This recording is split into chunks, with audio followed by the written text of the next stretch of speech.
नमस्कार दोस्तों, स्वागत है हमारे यूट्यूब चैनल मिस्टर पीकेम चौधरी। वो हमारी क्लास बीच में रह गई थी, हम उसमें भूकंप पढ़ रहे थे, उससे आगे पढ़ रहे हैं। इसमें सब जलीय वो हमने ज्वालामुखी क्रिया और भ्रंश ये पढ़ लिया था। जलीय बार देखते हैं कि धरातलीय क्षेत्र पर अत्यधिक मात्रा में जल भंडारण के कारण पृथ्वी के भूतल में अव्यवस्था उत्पन्न होती है, जिसके फलस्वरूप भूकंप उत्पन्न होते हैं। और 1967 में महाराष्ट्र का भूकंप कोयना बांध के कारण माना जाता है। अब ये तो हमने पढ़ लिया। अब देखते हैं प्लेट विवर्तनी सिद्धांत क्या है। प्लेट विवर्तनी सिद्धांत के अनुसार प्लेट के अपसारी और अभिसारी व संरक्षित क्षेत्र पर भूकंप उत्पन्न होते हैं। समस्थिति धरातल पर विभिन्न प्रकार के भू आकार जैसे पर्वत, पठार, मैदानी, महासागरीय गर्त में संतुलन बना रहता है। और अपरदन के फलस्वरूप जब कभी समुद्री क्षेत्रों में भार अधिक हो जाता है तो इस संतुलन अव्यवस्था में असंतुलन होने से भूकंप उत्पन्न होते हैं।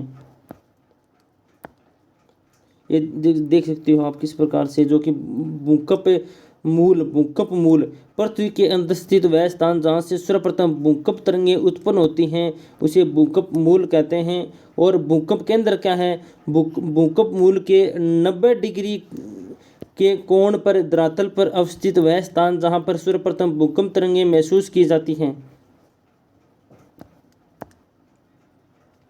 गहराई के अनुसार भूकंप का विभाजन।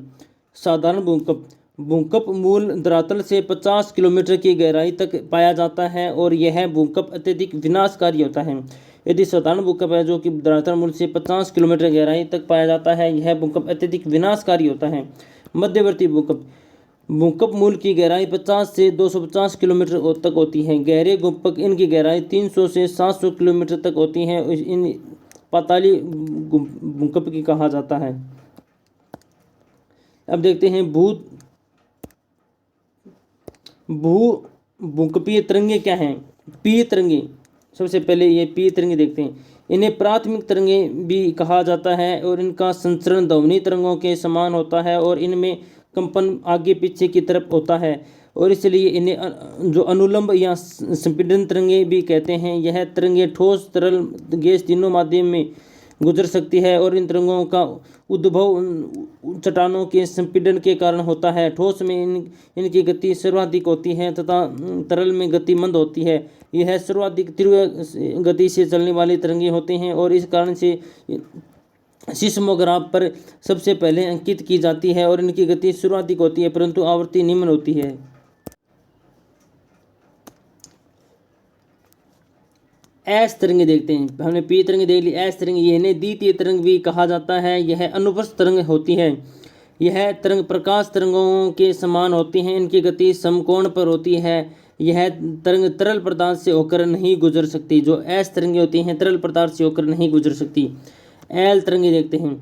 इनका वेग सबसे कम होता है और इनकी तीव्रता सर्वाधिक होती है। यह तरंगें धरातल पर महसूस की जाती हैं और इसलिए इन्हें धरातलीय तरंगें भी कहा जाता है। यह सर्वाधिक विनाशकारी तरंगें होती हैं और आड़े तिरछे रूप से धरातल पर चलती रहती हैं।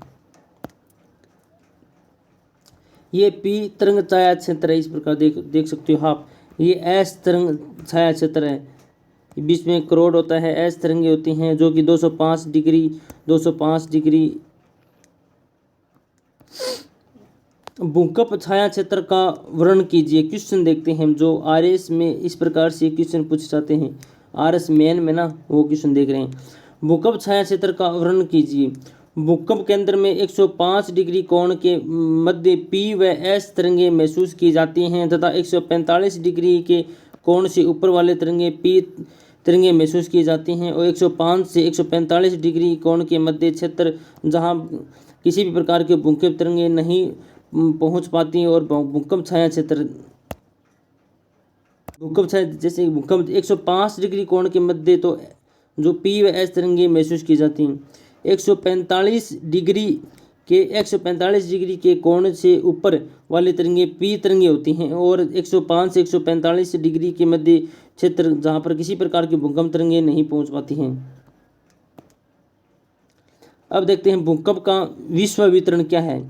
प्रशांत सागरीय मेखला देखते हैं। प्रशांत सागरीय है विश्व के 2/3 भूकंप इस मेखला से आते हैं। भूकंप का जो विश्व वितरण देखते हैं कि प्रशांत सागरीय मेखला है ना, वहाँ पर विश्व का 2/3 भूकंप इसी मेखला में आते हैं और यह मेखला प्रशांत महासागर के चारों ओर तटवर्ती क्षेत्र में विस्तृत है और इस क्षेत्र में विश्व के सर्वाधिक ज्वालामुखी आते हैं और इसे रिंग ऑफ फायर के नाम से भी जाना जाता है। यह पेटी अंटार्कटिका के एरबस पर्वत से होकर प्रारंभ होकर एंडीज रॉकी के सहारे चलती हुई अलास्का के सहारे मुड़ जाती है तथा एशिया में जापान फिलिपाइन द्वीप समूह पर तक पहुंचते हुए न्यूजीलैंड तक इसका विस्तार हो जाता है। यह प्लेट विवर्तन सिद्धांत के अनुसार विस्तरण सीमा पर विस्तृत है। मध्य महाद्वीपीय पेटी क्या देखते हैं? मध्य महाद्वीपीय पेटी देखते हैं। यह पेटी भूमध्य महासागरीय पेटी कहलाई जाती है और इसका विस्तार अटलांटिक महासागर से भूमध्य सागर होते हुए कॉकेसस पर्वत से हिमालय पर्वत तक है और विश्व का लगभग 21% भूकंप इसी क्षेत्र आते हैं। जो मध्य महाद्वीपीय पेटी है विश्व का 21% भूकंप इसी क्षेत्र से आता है और भारत इसी भूकंप पेटी के अंदर अवस्थित है। जो मध्य महाद्वीपीय पेटी में ही भारत की भूकंप स्थिति है। मध्य अटलांटिक पेटी का इसका विस्तार मध्य अंध महासागरीय कटक के साथ साथ है। यह आइसलैंड से शुरू होकर दक्षिण में बोबेट द्वीप तक विस्तृत है और जहां पर भूकंप आने के कारण प्लेटों का अपसरण है। अब देखते हैं रिएक्टर स्केल। इसका आविष्कार रिएक्टर द्वारा 1935 में किया गया और जो 1965 में गुटेनबर्ग ने इसमें संशोधन किया। और रिएक्टर स्केल एक लघुगणकीय मापक्रम है और जिसके द्वारा भूकंप की तीव्रता मापी जाती है और इसकी संख्या 0 से 9 के बीच अंकित होती है और प्रत्येक अंक 10 गुना आयाम की वृद्धि महसूस की जाती है और प्रत्येक अंक का 32 गुना ऊर्जा मुक्त होता है।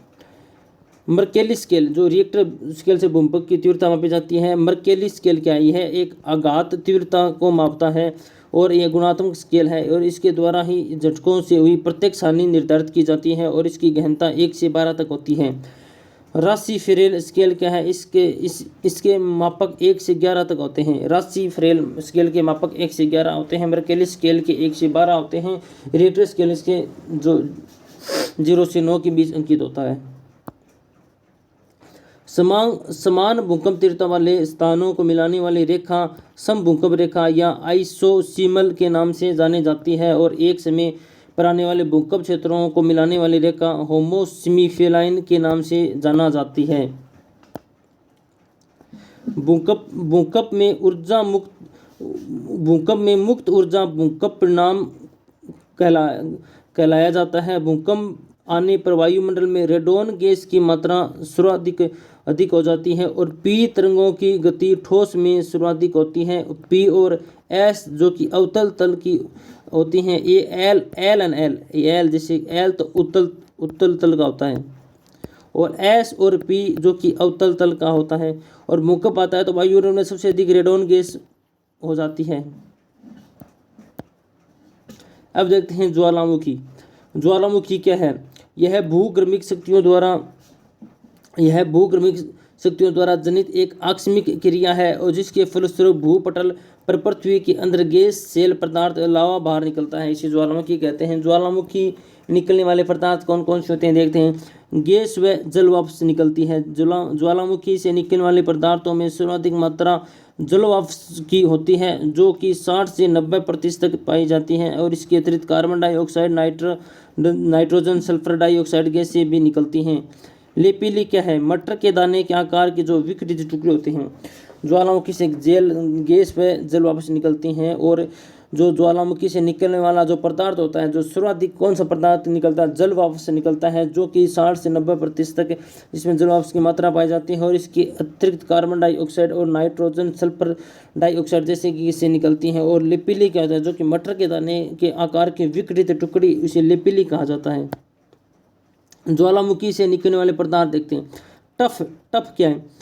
इसमें धूल व राख से बने चट्टाने टुकड़े होते हैं। टफ में जो कि इसमें धूल व राख से बने चट्टाने टुकड़े होते हैं। ब्रेसिया क्या है? ब्रेसिया यह कोणाकार बड़े आकार के टुकड़े होते हैं और इसे सकोड़ात्मक भी कहा जाता है। बम ज्वालामुखी उद्गार के समय ज्वाला उद्रातल के टूटे हुए टुकड़े जो कि हवा में उछल कर दोबारा जमीन पर गिरते हैं और ज्वालामुखी बम के नाम से जाना जाता है। इग्रिम ब्राइट क्या है? ज्वालामुखी उद्गार के समय धूल के आकार के छोटे शिलाखंड जब उद्गार स्थल से दूर निक्षेपित हो जाते हैं, इसे इग्रिम ब्राइट कहा जाता है। अब देखते हैं ज्वालामुखी लावा क्या है। अम्लीय लावा, अम्लीय लावा ज्वालामुखी लावा देखते हैं, जो कि बेसिक लावा, अम्लीय लावा, कई प्रकार के लावा पाए जाते हैं। सबसे पहले देखते हैं अम्लीय लावा। अम्लीय लावा क्या होता है, जो कि यह पिल्ला सिलिका मात्रा की, इसमें जो पिल्ला सिलिका की मात्रा अधिक होती है और बाहर इसमें कम होता है। यह अत्यधिक गाढ़े रूप में होता है और साथ ही उच्च तापमान पर पिघलता है। इसमें सिलिका की मात्रा 65 से 80% तक पाई जाती है। बेसिक लावा क्या है, और इसका रंग गहरा व काला होता है और सिलिका की मात्रा 45 से 60% तक की होती है और सिलिका की कमी के कारण पतला होता है और सदा इसका भार अधिक होता है। उद्गार के पश्चात धरातल पर तीव्रता से फैलता है।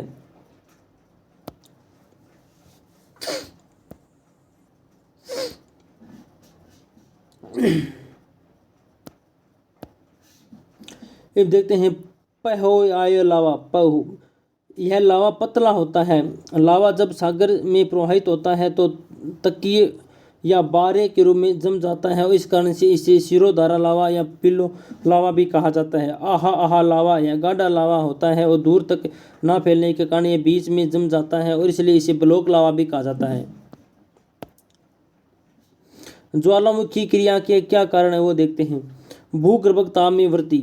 भूगर्भ में स्थित रेडियो सक्रिय पदार्थ के निरंतर विकिरण से निकलने वाले ताप से चट्टान द्रवित होकर कमजोर होने लगती है और जिसके फलस्वरूप आयतन में वृद्धि होती है तथा यह धरातल के कमजोर क्षेत्र से लावा के रूप में धरातल पर आने लग जाती है। भूगर्भीय ताप के कारण लावा निकलती है। दाब में यदि कमी हो जाती है, धरातल के ऊपरी परतों के दबाव के कारण भूगर्भ में चट्टानें ठोस अवस्था में रहती हैं और दबाव कम होने पर यह पिघल जाती हैं और ज्वालामुखी क्रिया प्रोत्साहित होती है। गैसों की उत्पत्ति। भूगर्भ जल दरारों से पृथ्वी के आंतरिक भाग में पहुंचकर जल वाष्प में परिवर्तन हो जाता है, जो कि उदार में शक्ति का कार्य करता है। प्लेट विवर्तनी क्या है। विभिन्न प्लेटों की गतियों के कारण ज्वालामुखी क्रिया देखने को मिलती है और अपसारी प्लेटों की सीमा 7 प्रकार के ज्वालामुखी का उद्गार होता है और साथ ही अभिसारी प्लेटों की सीमा तीव्र उद्गार के साथ ज्वालामुखी उद्गम करती है। अब देखते हैं उद्गार के अनुसार ज्वालामुखी वर्गीकरण। शांत या दरारी उद्गार क्या है। जो शांत और दरारी उद्गार जो होने वाले, जो कि ये इसे फ्री ज्वालामुखी कहते हैं, इन्हें दरारी उद्दोलन वाली ज्वालामुखी भी कहा जाता है और ऐसे ज्वालामुखी लावा दरारों के माध्यम से बिना विस्फोट के शांतिपूर्वक निकलता है और लावा प्राय पतला होता है। इसके स्वरूप लावा पठार का निर्माण करता है और भारत में जो दक्कन का पठार दरारी उद्गार वाले लावा से निर्मित है और इसका उद्गार रचनात्मक प्लेटों के किनारे होता है। विस्फोट या केंद्रीय उद्गार वाले ज्वालामुखी, जिन ज्वालामुखी से उद्गार एक नीली मार्ग व एक मुख से होता है और जिसे केंद्रीय उद्गार वाले ज्वालामुखी कहते हैं और इनका उद्गार विनाशात्मक प्लेटों के किनारे होता है। उद्दोलन के आधार पर केंद्रीय उद्गार वाले ज्वालामुखी निम्न भागों में विभाजित किया जाता है। इसमें हवाई, स्ट्रोबोली, वोल्केनो, लिपिलियन, इस प्रकार ये देख सकते हैं ज्वालामुखी किस प्रकार से उद्गार होता है। यहाँ से गर्म लावा निकल जाता है।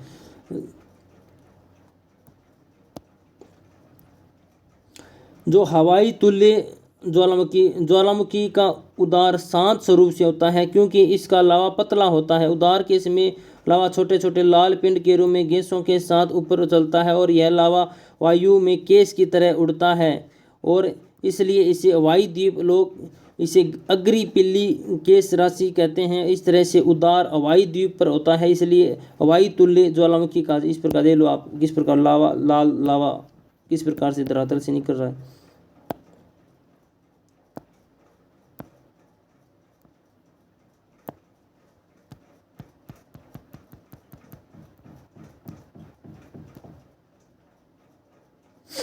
स्ट्रोबोली ज्वालामुखी यह क्या है देखते हैं। यह ज्वालामुखी हवाई तुल्य ज्वालामुखी की अपेक्षा तीव्र उद्गार से निकलता है। इस प्रकार से ये जो उद्गार भूमध्य सागर में सिसिली द्वीप के उत्तर में स्थित लिपारी द्वीप पर स्थित स्ट्रोबोली ज्वालामुखी में होता है। इसमें भूमध्य सागर का प्रकाश स्तंभ भी कहा जाता है। जो स्ट्रोबोली ज्वालामुखी है इसे भूमध्य सागर का प्रकाश स्तंभ भी कहा जाता है। वोल्केनो ज्वालामुखी क्या देखते हैं। इस ज्वालामुखी में तीव्र होता है, जो कि वोल्केनो ज्वालामुखी है तीव्र रूप से होती है, और यह ज्वालामुखी बादल काफ़ी दूरी ऊंचाई तक फूलगोभी के समान प्रतीत होता है। इसका नामकरण लिपाली द्वीप के वोल्केनो ज्वालामुखी के आधार पर किया गया। अब देखते हैं ज्वालामुखी क्रिया के दौरान निर्मित स्थलाकृति। बाह्य स्थलाकृति ज्वालामुखी के फलस्वरूप धरातल पर बनने वाली आकृति देखते हैं। करेक्टर क्या है? ज्वालामुखी के छिद्र के ऊपर स्थित ग्रत को, जो ज्वालामुखी के ऊपर जो छिद्र उसके ग्रत को करेक्टर या ज्वालामुखी का मुख कहते हैं। और केंद्रीय विस्फोट द्वारा ज्वालामुखी उद्गार के समय जब शंकु के कुछ भाग विध्वंस होता है तो उसके पश्चात बने ग्रत को करेक्टर कहते हैं। करेक्टर का विस्तार जब धंसने के कारण होता है तो इसे कोल्डेरा कहा जाता है, और वर्षा जल उसमें भरने के पश्चात करेक्टर झील का निर्माण होता है, जिसे करेक्टर झील भी कहा जाता है। ज्वालामुखी शंकु अब देखते हैं सिंडर शंकु। ज्वालामुखी शंकु सबसे पहले देखते हैं सिंडर शंकु। यह शंकु कम ऊंचाई के होते हैं और इसका निर्माण ज्वालामुखी धूल राख खंडित पदार्थों के द्वारा होता है। इसका निर्माण तरल पदार्थ का योगदान नहीं होता है। इसका निर्माण धरातल पर स्थित बालू पत्थर या सेल चूना पत्थरों के चट्टान के द्वारा होता है, और इनके टुकड़ों में जो सिंडर या राख को इनके जो इसमें टुकड़ों में सिंडर या राख होती है।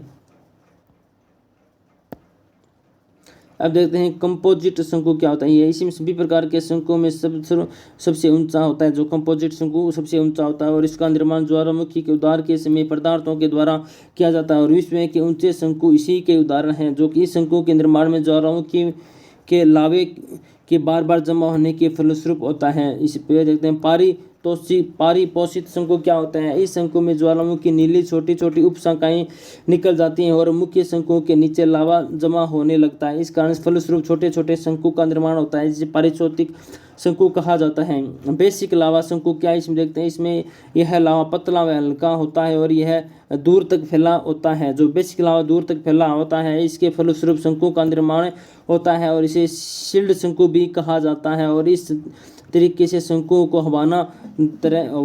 इस शंकु को हवाना तरह के शंकु भी कहते हैं। अब देखते हैं एसिड लावा शंकु। जब लावा अत्यधिक गाढ़ा होता है तो तीव्र ढाल वाले ऊंचे शंकु का निर्माण होता है, जिसे स्ट्रॉबेरी शंकु भी कहा जाता है। अब देखते हैं ज्वालामुखी प्लग। जब मिश्रित शंकु वाले ज्वालामुखी सात हो जाते हैं तो इनकी नली तथा क्षेत्र ठोस लावा से भर जाता है और शंकु प्रदन द्वारा नष्ट हो जाता है, और नली में जमा डाट प्लग दीवार और भांति दिखाई देने लग जाती हैं, और इसे ज्वालामुखी ग्रीवा कहा जाता है, और डाट व डाइट्रेम भी कहा जाता है। अब देखते हैं मेसा बुंटी। इनका निर्माण लावा मैदानों में नदियों के प्रदन के फलस्वरूप होता है, और ऐसी आकृति में लावा युक्त मेसा कहते हैं। और रॉकी पर्वत के जो पूर्व में कोलोराडो प्रांत में स्थित स्थल आकृति दिखाई देने लग जाती है। और छोटा नागपुर जो अनेक मेसा का छोटा नागपुर क्षेत्र में अनेक मेसा का निर्माण हुआ है, और इसे स्थानीय भाषा में पाट कहा जाता है।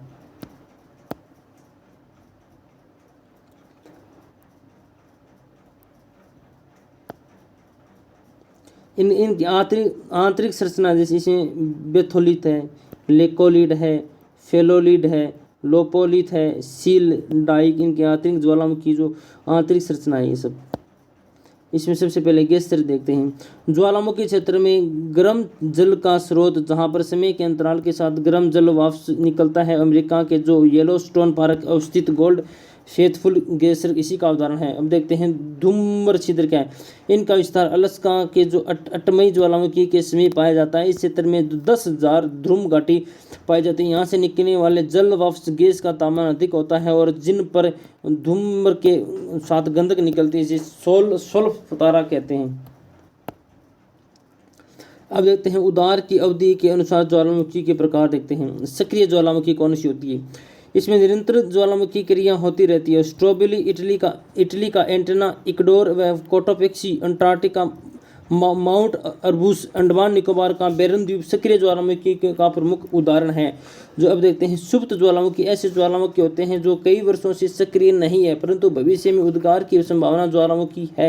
इटली का जो विसुवियस, इंडोनेशिया का क्राउटावा, अंडमान निकोबार का नारकोडम, जापान का जो फ्यूजियाम इसके उदाहरण है। अब देखते हैं मृत ज्वालामुखी। इसका भविष्य में कोई भी उद्गार की संभावना नहीं। और म्यांमार का जो माउंट जो म्यांमार का माउंट पिपा, ईरान का काहू सुल्तान, देवबंद, अकागुआ केन्याओं का किलिमंजारो इसी का उदाहरण है।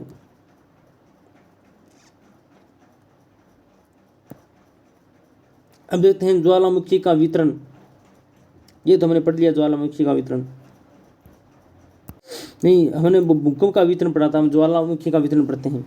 प्रशांत सागरीय मेखला, विश्व के 2/3 ज्वालामुखी इसी मेखला में आते हैं और यह मेखला प्रशांत महासागरों के चारों और तटवर्ती क्षेत्र में विस्तृत है। इस क्षेत्र में विश्व का सर्वाधिक ज्वालामुखी आते हैं और रिंग ऑफ फायर के नाम से भी जाना जाता है। यह पेटी अंटार्कटिका की अरबस पर्वत से प्रारंभ होकर एंडीज रॉकी के सहारे चलती हुई अलास्का के सहारे मुड़ जाती हैं और तथा एशिया में जापान व फिलीपाइन द्वीप समूह पर तक पहुंच जाती है और न्यूजीलैंड तक इसका विस्तार है। विश्व के ऊंचे ज्वालामुखी पर्वत इसी पेटी में स्थित हैं। अब देखते हैं मध्य महाद्वीप मेखला या महाद्वीपीय प्लेट विसरण पेटी। यह पेटी यूरोप के आल्प्स पर्वत से भूमध्य सागर से होती है हिमालय पर्वत के सहारे म्यांमार तक विस्तृत है और हिमालय पर्वत से दक्षिण की तरफ मुड़कर प्रशांत महासागरीय पेटी में मिल जाती है। भूमध्य सागर के प्रसिद्ध ज्वालामुखी इसी के अंतर्गत आते हैं। मध्य अंटार्कटिका, इसका विस्तार अंध महासागर के भाग में है और मेखला उत्तर में और आइसलैंड से लेकर मध्य अंटार्कटिका के सहारे दक्षिण में बोवेट द्वीप तक विस्तृत है और हेकला, कटला और सेंट हेलेना मेखला इसी के प्रमुख उदाहरण है।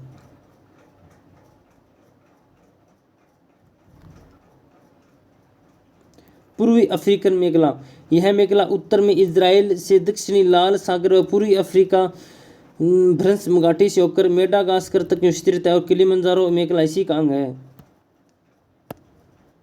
सक्रिय ज्वालामुखी देखते हैं। हवाई द्वीप में स्थित जो कि किलाउ और मोनालोवा, पापुआ न्यू गिनी में स्थित लागीला और बागाना, इंडोनेशिया में सेमेरू मेरापी, वनुआतु द्वीप पर स्थित यासूर, यह विगत 800 साल से सक्रिय है। लेप्री में स्ट्रोबोली, सिसिली में माउंट एंटेना, इक्वाडोर में कोटोपेक्सी, अंटार्कटिका का माउंट एरेबस, अर्जेंटीना चिली पर ओजेल डेल सालाडो। प्रसूत ज्वालामुखी के उदाहरण देखते हैं। जापान का फिजियामा, इंडोनेशिया का क्राउटावो, अंडमान निकोबार का नारकोडम, इटली का विसुवियत। मृत ज्वालामुखी, ईरान का कोह सुल्तान, देवबंद, म्यांमार का पोपा, तंजानिया का किलिमंजारो, इक्वाडोर का चिम्बेरेजो, अर्जेंटीना चिली सीमा पर स्थित एकागुआ। 22 मई को संयुक्त राष्ट्र संघ द्वारा जैव विविधता दिवस के रूप में मनाया जाता है, परंतु देशों के 29 दिसंबर को जैव विविधता दिवस मनाया जाता है, क्योंकि जैव विविधता को 29 दिसंबर 1993 को संपूर्ण विश्व में लागू किया गया था और 2011 से 20 तक दशक में जैव विविधता दशक के रूप में पाए जाते हैं।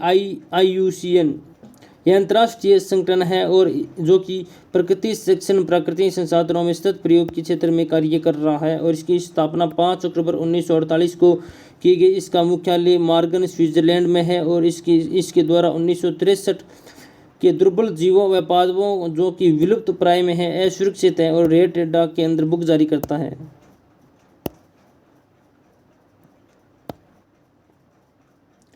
WW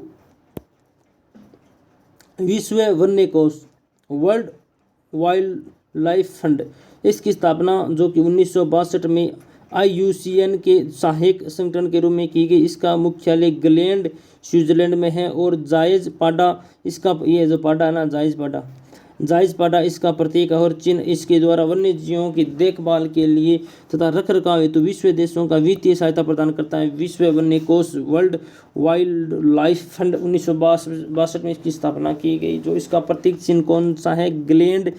जो इसका जो ये ना पाडा, इसका जो प्रतीक चिन्ह है। अब देखते हैं हरित ग्रह सूर्य की ऊर्जा विद्युत चुंबकीय विकिरण के रूप में पहुंचती है। जो हरित ग्रह में सूर्य की ऊर्जा विद्युत चुंबकीय विकिरण के रूप में पहुंचती है और इसे सौर ऊर्जा भी कहा जाता है। सौर ऊर्जा से निकलने वाली प्रभाव पृथ्वी पर परागैंगनी किरणों को ओजोन मंडल के द्वारा अवशोषित कर लिया जाता है और अवरक्त विकिरण पृथ्वी पर पहुंचती है। और यह सब प्रथम धरातल पर गर्म करती हैं और धरातल के द्वारा पार्थिविक विकिरण के रूप में दीर्घ तरंगों द्वारा वायुमंडल में इन्हें भेजी जाती हैं। पृथ्वी के द्वारा की जाने वाली विकिरण ऊष्मा द्वारा कुछ भाग वायुमंडल में उपस्थित गैस कार्बन डाइऑक्साइड, जल, मीथेन, ओजोन द्वारा अवशोषित कर लिया जाता है और इसके द्वारा पृथ्वी के तापमान में वृद्धि होने लग जाती है और भूमंडलीय तापन या ग्रीन हाउस प्रभाव कहा जाता है। और सर्वप्रथम 1824 में जोसेफ कोरी फोरियर के द्वारा हरित ग्रह के गैस संकल्पना प्रस्तुत की गई और पृथ्वी के वायुमंडल में पाए जाने वाले ग्रीन हाउस गैसें जल वाष्प, कार्बन डाइऑक्साइड, मीथेन, ओजोन और नाइट्रस ऑक्साइड तथा क्लोरोफ्लोरोकार्बन है। जिस प्रकार ये सूर्य है, यदि पृथ्वी पर विकिरण आती हैं तो इसके द्वारा जो वायुमंडल में जो कि गैसें होती हैं वो विकिरण वापस नहीं जाने जाती और वायुमंडल में जो कि तापमान में वृद्धि हो जाती है, जिसके कारण हरित ग्रह प्रभाव, इसी हरित ग्रह प्रभाव कहा जाता है। अब देखते हैं ओजोन संरक्षण देखते हैं। ओजोन परत समताप मंडल के निचली परत है और यह सूर्य से आने वाले परागैंगनी किरणों को अवशोषित करती है, इसलिए पृथ्वी का इसे कवच भी कहा जाता है। इसका पृथ्वी का सुरक्षा कवच कहा जाता है। और यह समताप मंडल की निचली परत 10 से 50 किलोमीटर की ऊंचाई पर स्थित पाई जाने वाली एक परत है और इसकी सर्वाधिक मोटाई 20 से 35 किलोमीटर के मध्य है। और ओजोन परत की मोटाई मापने के लिए जो डाबसन इकाई का उपयोग किया जाता है। इस परत की मोटाई ऋतु के अनुसार परिवर्तित होती रहती है। वर्षा ऋतु में इसकी मोटाई कम होती है, बसंत ऋतु में इसकी मोटाई सर्वाधिक होती है। 1985 में अंटार्कटिका के ऊपर ओजोन छिद्र का पता लगाया गया। ओजोन छिद्र के लिए क्लोरोफ्लोरोकार्बन की उत्तरदायी माना। वायुमंडल में ओजोन की परत मोटाई मापने के लिए जो इकाई डॉब्सन इकाई जो मीटर का प्रयोग किया जाता है, एक डॉब्सन यूनिट में ओजोन की 0.01 मिलीमीटर की मोटाई होती है। वायुमंडल में ओजोन की मोटाई लगभग 300 डॉब्सन यूनिट होती है। जिस क्षेत्र में मोटाई 220 डॉब्सन यूनिट से कम होती है इसे ओजोन छिद्र कहा जाता है। यदि जिस क्षेत्र में मोटाई 220 डॉब्सन यूनिट से कम होती है इसे ओजोन छिद्र कहा जाता है। अब देखते हैं ओजोन संरक्षक पदार्थ कौन कौन से हैं। ये सभी मानव निर्मित होते हैं। CFC chlorofluorocarbon, chlorine, fluorine, oxygen से निर्मित गैस या द्रव्य पदार्थ, इनके व्यापारिक नाम जो कि फ्रेन है, ये मानव निर्मित होते हैं। ये रेफ्रिजरेटर या वायु अनुकूलित यंत्रों में शीतकारक रूप में इनका प्रयोग किया जाता है।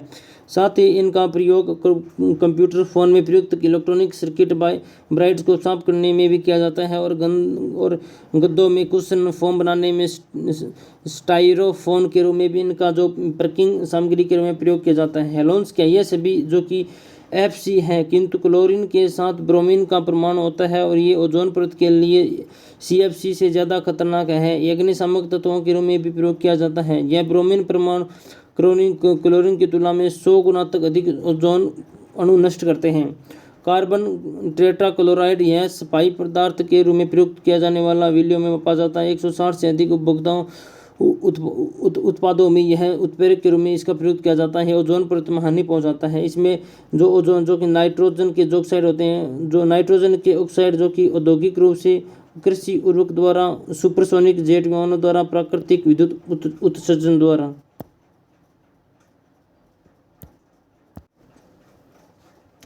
अब देखते हैं वियना सम्मेलन हुआ था, उसके देखते हैं। ओजोन संरक्षण के मुद्दे पर अंतर्राष्ट्रीय समझौते हेतु अंतर सरकारी वार्ता वर्ष 1981 में प्रारंभ हो गई थी। मार्च 1985 में ओजोन परत संरक्षण के लिए वियना में एक विश्व स्तरीय सम्मेलन हुआ, जिसमें ओजोन के संरक्षण संबंधित अनुसंधान व अंतर सरकारी सहयोग, ओजोन परत का सुव्यवस्थित तरीके से निरीक्षण, क्लोरोफ्लोरोकार्बन गैसों की निगरानी और सूचनाओं के आदान प्रदान जैसे मुद्दों पर गंभीरता से चर्चा की गई थी।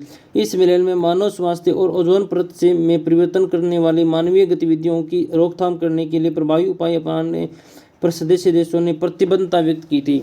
और जो मॉन्ट्रियल समझौता की, इसे देखते हैं। ओजोन परत संरक्षण बचाने के लिए 16 सितंबर 1987 से प्रारंभ की गई और 1 जनवरी 1989 से संपूर्ण विश्व में प्रभावी हो गई।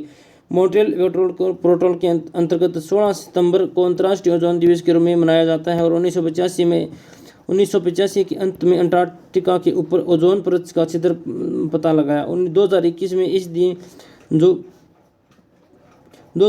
में इस दिन की थीम है Montreal protocol keeping us your food and vaccines cool.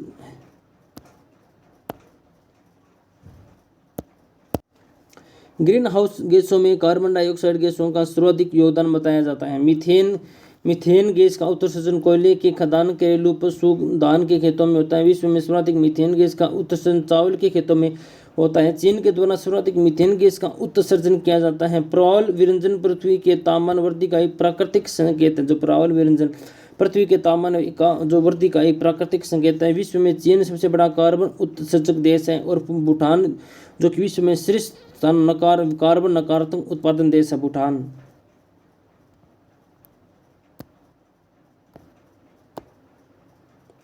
हरित गैस जल वाष्प वायुमंडल में सबसे अधिक परिवर्तनशील असमान घटक कार्बन डाइऑक्साइड ग्लोबल वार्मिंग में 60% योगदान रखने वाला गैस है। प्राथमिक ग्रीन हाउस गैस है जो कि मानवीय क्रियाओं से उत्सर्जित होती है और वातावरण में कार्बन डाइऑक्साइड में परिवर्तन वातावरण के तापमान को प्रभावित करता है। मीथेन वैश्विक तापमान में इस गैस का 20% योगदान है और इसके उत्सर्जन आर्द्र भूमि तथा चलने वाले जानवरों से होता है। और कोयला खनन और प्राकृतिक गैस उत्पादन में भी इसका उत्सर्जन का जो योगदान है। नाइट्रस ऑक्साइड क्या है? यह है ग्रुप तापमान में 6% तापमान योगदान रखता है और लाफिंग गैस के नाम से भी जाना जाता है और ग्लोबल वार्मिंग के योगदान में इसका योगदान है।